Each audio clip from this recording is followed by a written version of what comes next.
Olá pessoal! Hoje aqui no canal nós vamos falar sobre diástase abdominal. Sabe aqueles músculos que fazem os gominhos na barriga, o six-pack? O que pode acontecer durante a gestação? Pode afastar essa musculatura devido ao ganho de peso, o aumento do líquido amniótico no corpo. Todas essas mudanças fisiológicas podem acarretar essa separação da musculatura e isso é chamado de diástase. Eu trouxe duas especialistas no assunto, elas são fisioterapeutas pélvicas, especializadas na saúde da mulher, a doutora Thalita e a doutora Alessandra, que são sócias da Clínica Tali. E elas vão falar como tratar, como evitar e as principais complicações para a saúde da mulher.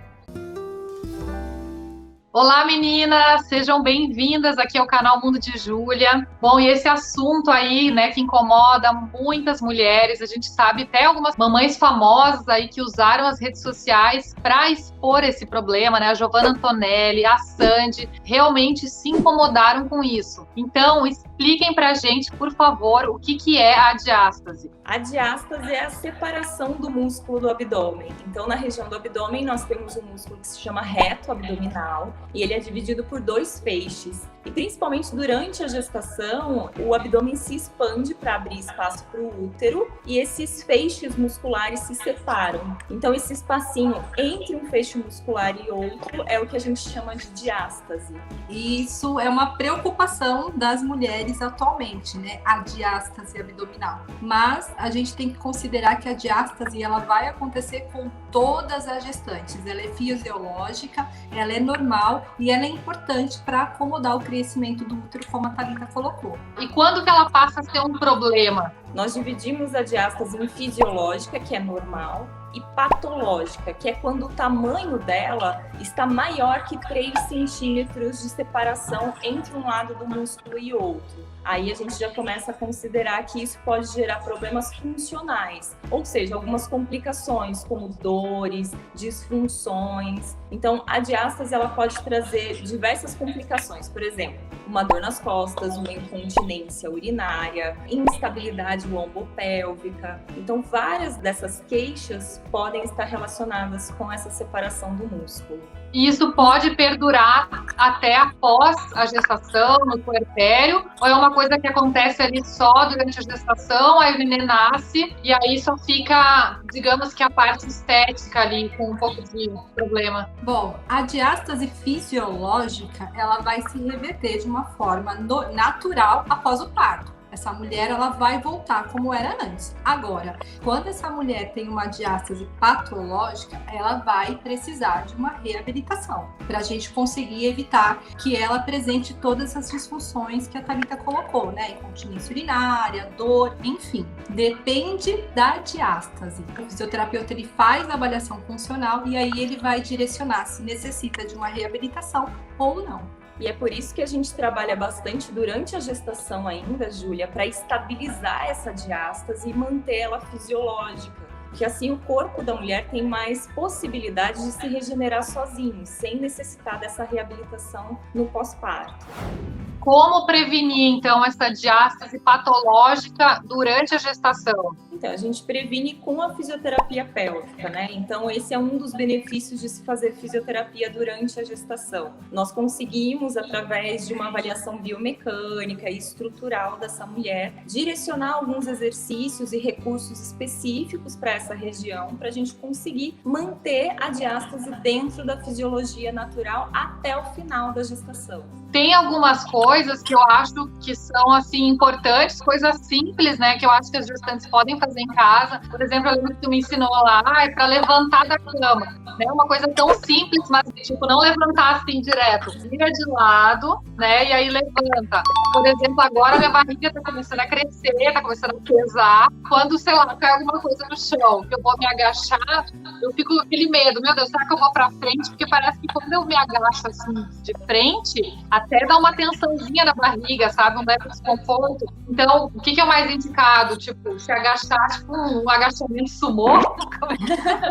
Mas é geralmente isso que acontece, né? O dia a dia dessa mulher, a falta de informação acaba aumentando essa diástase e levando uma diástase patológica. Então, assim, alguns ajustes do que ela já está acostumada a fazer é o suficiente para a gente fazer um trabalho preventivo, como a Thalita te orientou, né? Levantar da cama, se virar na cama, tomar cuidado com alguns exercícios que sobrecarreguem a parede abdominal. É o momento de proteger essa região, porque ela já está sobrecarregada pelo crescimento do útero, pelo bebê que ali está. Então a gente tem que ter um olhar de proteção. A gente tem que manter essa região funcional, mas a gente não pode sobrecarregar para não gerar essa diástase patológica.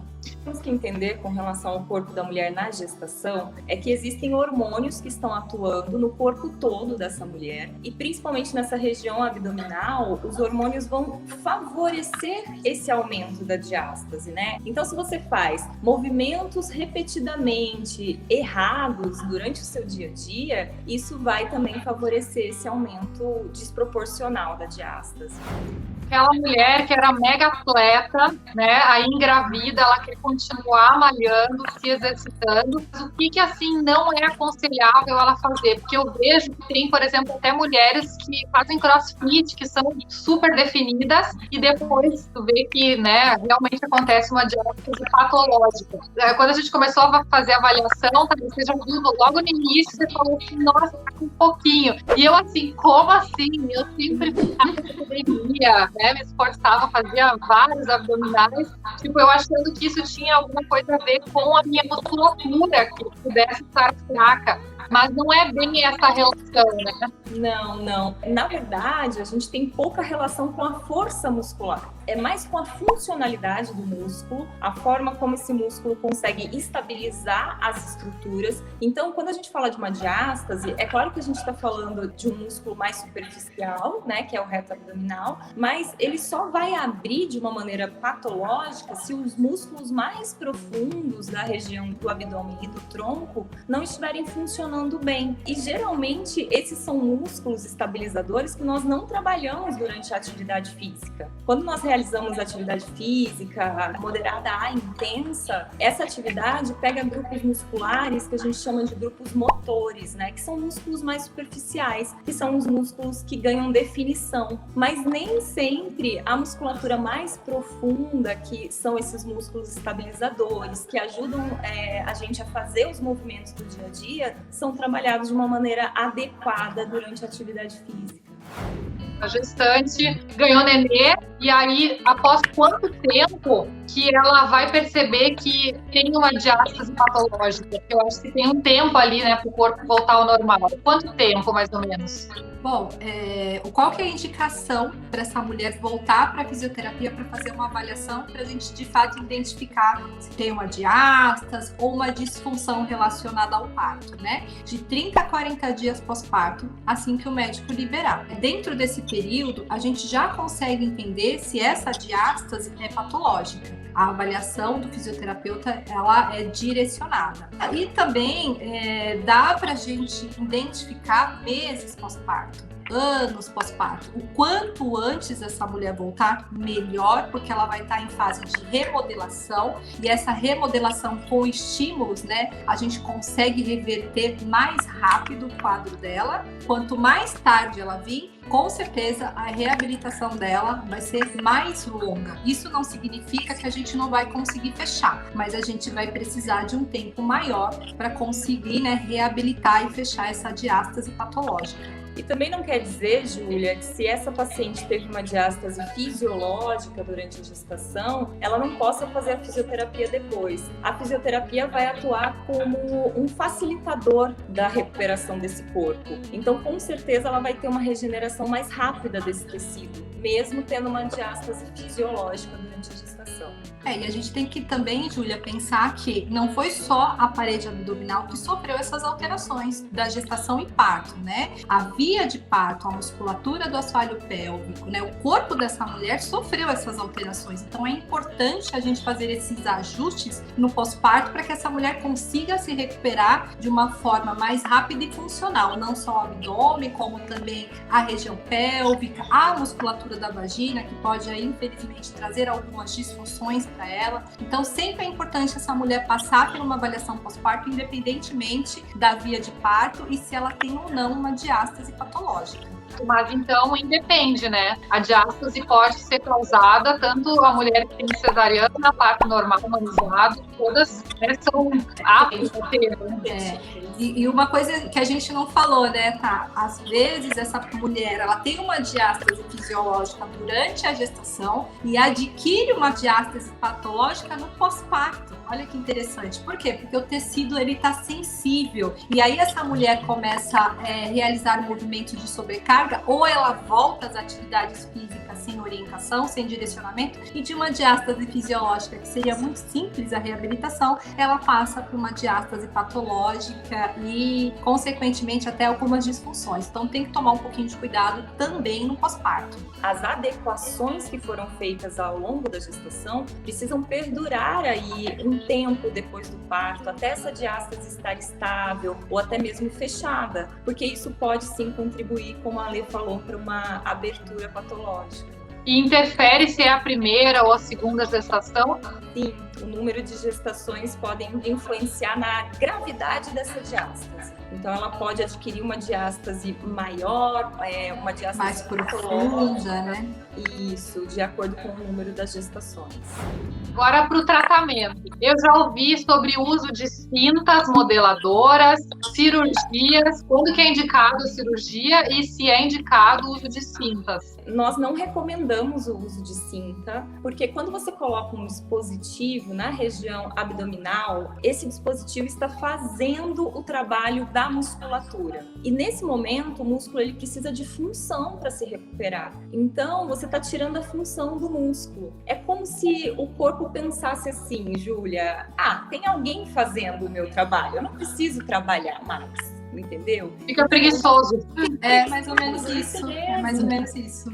O nosso sistema nervoso central, ele é muito inteligente, ele quer sempre poupar energia. Então, se tem alguém fazendo o trabalho do músculo, ele não vai se preocupar em mandar estímulos para esse músculo voltar a trabalhar. Então, o mais indicado seria não utilizar a cinta no pós-parto, ou pelo menos utilizar em curtos períodos. Se você se sente assim muito solta, porque essa é uma das principais queixas no pós-parto, né? Sentir que o abdômen está muito globoso, que os órgãos parecem que estão soltos dentro da barriga. A cinta, ela gera essa estabilidade. Mas o grande problema da cinta é utilizar por longos períodos. Tem mulheres que usam o dia inteiro, a noite inteira, tiram assim só para tomar banho. Isso vai tirando a função muscular. Então, se essa musculatura está incomodando muito nesse sentido de flacidez, de sentir que está solto, utilize em pequenos períodos, principalmente em períodos que vão demandar mais do seu corpo. O dia que você tiver que ficar mais em pé, o dia que você for levar o bebê no pediatra, que você vai andar, que você vai andar de carro, a cinta pode te dar um pouco mais de estabilidade. Mas chega em casa, tira, para essa musculatura voltar a trabalhar sozinha. E tem que tomar cuidado, Júlia, com o tipo de cinta, tá? Não é qualquer cinta. Dependendo da cinta, sobrecarrega a parede do abdômen e principalmente sobrecarrega a vagina, né? A musculatura da vagina dessa mulher que está sensível nesse período. Então tem que tomar cuidado com o tipo de cinta. Então aquela cinta de espartilhos, elas não são indicadas, não são as melhores. Tem outras cintas que geram uma sustentação melhor e que não fazem essa pressão exacerbada na parede abdominal dessa mulher, essa musculatura que está ali voltando aos poucos. E a cirurgia é indicada em algum caso? Em casos graves, né, de diástase, ela pode ser indicada sim. É sempre importante lembrar que a avaliação da função dessa musculatura é importante antes da indicação cirúrgica. Porque o que nós temos na literatura é que uma diástase muito grande, ela não conseguiria ser reabilitada de uma maneira conservadora. E por isso, teria necessidade de fazer esse fechamento cirúrgico. Mas nós, por experiência própria até, sabemos que algumas pacientes elas se recuperam bem, até mesmo com diástases grandes. Então, nós precisamos entender a indicação, se ela é verdadeira, se essa paciente ela não poderia se beneficiar também de um tratamento conservador. Então, passar com um fisioterapeuta e fazer essa avaliação pré-cirúrgica é importante, porque às vezes ela passa por uma cirurgia de maneira desnecessária. Esse corpo poderia se recuperar só com exercícios. Exatamente. E muitas vezes essa mulher, ela quer um parto normal, porque ela não quer um corte no corpo dela, né? E aí, de repente, ela fica com uma diástase e é submetida a um corte muito maior do que se ela tivesse feito uma cesárea. E isso traz uma frustração para essa mulher, né? Então, é fundamental que ela passe com um profissional, com um fisioterapeuta especialista. Não é com qualquer fisioterapeuta, ele tem que ser especialista, senão ele também não consegue avaliar a qualidade, o tipo, né, e a funcionalidade dessa diástase. Mas em casos muito graves, a cirurgia pode ser indicada sim. Então tá, meninas, muito obrigada. Pessoal que tá assistindo o vídeo, né, que não tá inscrito no canal ainda, por favor, se inscreve. E ó, as gravidinhas de plantão, então, olha, eu sou fã das fisioterapeutas pélvicas, é importantíssimo o trabalho delas, então se informem, procurem um profissional, e aí dá até para evitar diástase, né? Desejam todas aí uma ótima gestação. Meninas, muito sucesso para vocês ainda mais. Obrigada pela participação. Obrigada, nós que agradecemos, foi um prazer. Muito obrigada, foi um grande prazer, viu? Beijo. Tchau. Beijo.